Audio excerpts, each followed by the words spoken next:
Samut-sari ang mga balita naglalabasa ng pagkawala ni Tekla sa afternoon variety show na Wawawin. May mga balitang nagpahinga lamang ito habang ang iba naman ay nagsasabing nagkasakit ito. Ngunit mas marami naman ang balitang lumabas na di umano'y tinanggal ito ni Willie Revillame na siyang host at producer na nasabing show dahil nagkaroon ito ng bisyo.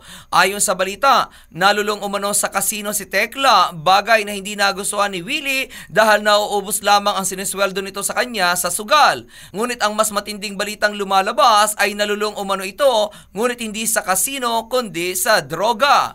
Hindi umano alam kung sino ang nag-introduce kay Tekla ng drugs o gumamit na ito dati pa at binilikan na lamang nito ngayon.